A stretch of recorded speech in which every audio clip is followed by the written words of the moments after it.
பிறந்த நாளையும் திருமண நாளையும் கண்ட உங்கள் ஒவ்வொருவரையும் கர்த்தர் தாமே ஆசீர்வதிப்பாராக. துயரப்படுகிறவர்கள் பாக்கியவான்கள், அவர்கள் ஆறுதல் அடைவார்கள் என்று மத்தேயு 5 அதிகாரம் 4 இது மலை பிரசங்கத்திலே வருகிற ஒரு வாக்குத்தத்த வார்த்தைகள். இது உலக பிரசித்தி பெற்ற ஒரு மலை பிரசங்கத்தில்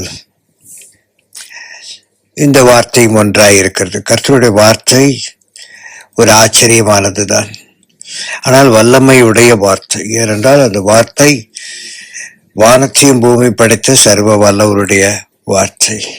ஆனால் அவர் சொல்லுகிறார், துயரப்படுகிறவர்கள் பாக்கியவான்கள், அவர்கள் ஆறுதல் அடைவார்கள் என்றால் ஏதோ நாம் துயரப்பட்டால்தான் நாம் பாக்கியவான்கள் என்று அல்ல. ஆனால் யாரெல்லாம் துயரப்படுகிறீர்களோ அவர்களுக்கு இந்த உலகத்தில் ஒரு பாக்கியமான காரியம் என்ன என்றால், அல்லது ஒரு நம்பிக்கையான விஷயம் என்னவென்றால், இதை சொன்னது இயேசு கிறிஸ்து.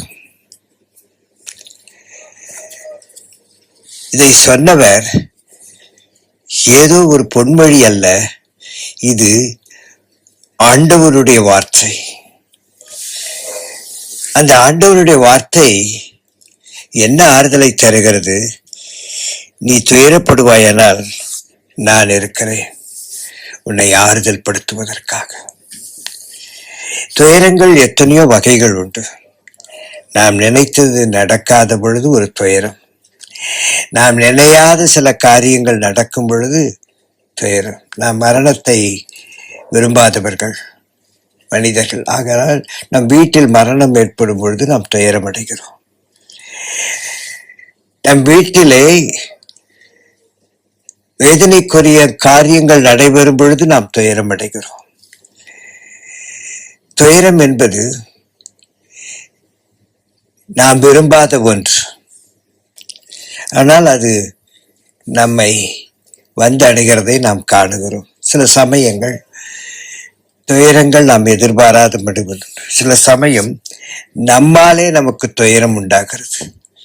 எதையாவது சாப்பிட்டு எதையாவது செய்துவிட்டு அதனால் சரீரம் துயரம் அடையும் பொழுது நாம் துயரம் அடைகிறோம். சரீரம் பலவீனம் அடையும் பொழுது, அல்லது தேவையில்லாமல் ரொம்ப ஸ்ட்ரெயின் பண்ணும் பொழுது சரீரத்தில் ஒரு பலவீனம் வரும் பொழுது நாம் துயரம் அடைகிறோம். அல்லது பிள்ளைகளை சரியாக வளர்க்காத பொழுது அவர்களுடைய வளர்ப்பின் தவறான முறையினாலே அவர்கள் செய்யும் காரியங்கள் நமக்கு துயரத்தை கொடுக்கிறது. திருமணம் ஆகவில்லை என்றால் துயரம், குழந்தை பாக்கியம் இல்லை என்றால் துயரம், வேலை இல்லை என்றால் துயரம், வேலையை இழந்து விட்டாலும் துயரம், திரும்ப வேலை கிடைக்காவிட்டாலும் துயரம். துயரம் என்பது கணவனுக்கும் மனைவிக்கும் உள்ள வேறுபாடுகள் அதிகமாகும் பொழுது துயரங்கள் வருகிறது. பிள்ளைகளுக்கும் பெற்றோர்களுக்கும் துயரம் என்பது எத்தனையோ வகைகள் இருக்கு. ஆனால் இயேசு சொல்லுகிறார், துயரப்படுகிறவர்கள் பாக்கியவான்கள், அவர்கள் ஆறுதல் அடைப்பார்கள். அதனுடைய அர்த்தம் என்ன? துயரம் என்றாலே நமக்கு வேதனை. அதனால் வேதனைப்படுவது வேதனைப்படுகிறவர்கள் எல்லாம் பாக்கியவான்கள் என்ற அர்த்தம் அல்ல. வேதனைப்படுகிற உனக்கு ஒரு பாக்கியமான ஒரு வழி என்ன என்றால், இந்த ஆண்டவராகி இயேசு கிறிஸ்து உனக்காக இருக்கிறார். அவர் நமக்கு இருப்பதே நமக்கு ஒரு பாக்கியம் தானே. நான் இந்த இயேசு கிறிஸ்துவை என் இரட்சகராய் ஏற்றுக்கொண்டிருக்கும் பொழுது, நான் துயரப்படும் பொழுது எனக்கு ஒரு ஆறுதலும் நம்பிக்கையும் பாக்கியமும் என்னவென்றால், நான் நம்புகிற இயேசு எனக்கு இருக்கிறார் என்று. அவர் என்னை விடுவிப்பார், அவர் என்னை ஆறுதல் படுத்துவார். அது ஒரு பாக்கியம். யாரு பாக்கியவான்? இயேசுவை தன்னுடைய இரட்சகராக கொண்டவன், இஸ்ரவேலின் தேவனை தனக்கு தேவனாய் கொண்டவன், அவரை ஆராதிக்கிற ஒருவன் உண்மையிலே அவன் பாக்கியவான். ஏனென்றால் அவன் துயரப்பட்டாலும் அவன் ஆறுதல் அடைவான். உன் ஆறுதலை நீ காண முடியும். இந்த உலகத்திலே நீ துயரப்பட்டாலும் ஆறுதல் அடைய முடியும். எப்பொழுது? நீ ஆண்டவருடைய பிள்ளையாய் இருக்கும் பொழுது. ஆகவேதான் இதை சொன்னது யார் என்று பார்த்தோம்னால் இயேசு கிறிஸ்து அல்லவா? இயேசுவே சொல்லுகிறார், நான் இருக்கிறபடினால் நீ பாக்கியவான். உனக்கு என்ன பிரச்சனை வந்தாலும் தீர்க்க நான் இருக்கிறேன். நீ என்னை ஆராதிக்கிறபடினால், நீ என்னை உன்னுடைய தகப்பனாய் வைத்திருக்கிறபடினால் நான் இருக்க பயமேன் என்று சொல்வது போல நான் இருக்கிறேன்.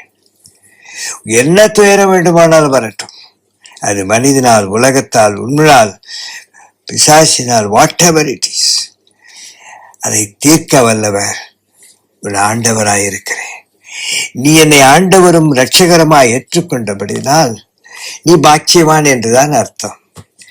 என்ன பாக்கியவான்? துயரப்படும் பொழுது ஆறுதலை நீ பெற்றுக்கொள்வாய்.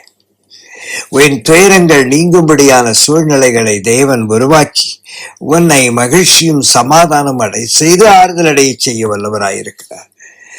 அவர் பெயர்தான் ஆறுதலின் தேவன். ஆறுதல தேவன் உனக்காக இருக்கிறபடினால், உனக்காய் மரித்தபடினால், உனக்காய் வைத்திருந்தபடினால், அவர் உனக்காக திரும்ப வரப்போகிறபடினால், அவருடைய ஆசீர்வாதம் உனக்கு எப்பொழுதும் இருக்கிறபடினால் கலங்காதே, நீ பாக்கியமான். கர்த்தர் இந்த கால வேளையில் உங்களை ஆசீர்வதித்து உயர்த்துவாராக. ஆமேன், ஆமேன்.